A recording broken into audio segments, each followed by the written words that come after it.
Je vais lire les noms des défunts. Dennis Joe, 20 ans. Le chef de la police de Boulder, Maurice Herold, s'est livré à un rituel devenu trop familier après des fusillades de masse aux États-Unis. Il a identifié les 10 personnes qui sont mortes dans une pluie de coups de feu dans cette épicerie King Soopers lundi après-midi. Selon des témoins oculaires, le tireur a ouvert le feu à l'extérieur du magasin avant de se déplacer à l'intérieur. Les acheteurs ont littéralement couru pour se sauver vers l'arrière du bâtiment dans une tentative désespérée d'échapper au tueur. J'ai entendu un grand bang et je me suis dit c'est bizarre, je ne savais pas si c'était un coup de feu ou quoi, et ensuite j'ai entendu à nouveau bang bang bang. J'ai vraiment paniqué. Je pense que personne ne savait où il était. Eric Talley, 51 ans, un vétéran de la police de Boulder depuis 11 ans, a été l'un des premiers officiers à affronter le tireur. Il a été tué lors d'une salve de coups de feu.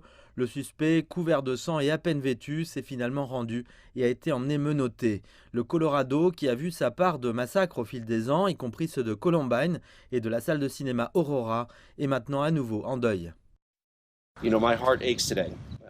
Vous savez, mon cœur est brisé aujourd'hui en tant qu'habitant du Colorado et en tant qu'Américain à cause de cette tragédie, rien qu'à entendre ces noms.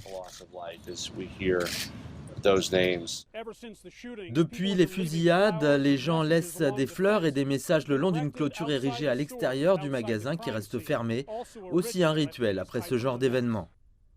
Les victimes, y compris l'officier déchu, étaient âgées de 20 à 65 ans. Personne, à part le suspect, n'a été blessé dans le saccage. Ce que je fais ici, c'est rendre hommage à l'officier Talley et je montre mon respect à tous les hommes et les femmes de courage qui ont aidé dans cette situation qui s'est déroulée si près de chez moi. Ça fait très mal.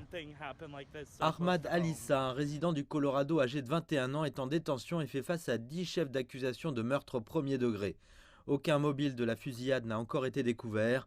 L'enquête ne fait que commencer. Le nouveau président américain affirme que la nécessité de nouvelles mesures de contrôle des armes à feu est plus critique que jamais. Je n'ai pas besoin d'attendre encore une minute et encore moins une heure pour prendre des mesures de bon sens qui sauveront des vies à l'avenir. J'exhorte mes collègues de la Chambre et du Sénat à agir. Une famille, une communauté et un pays secoués la semaine dernière par les fusillades d'Atlanta. Tous en deuil après une autre attaque insensée.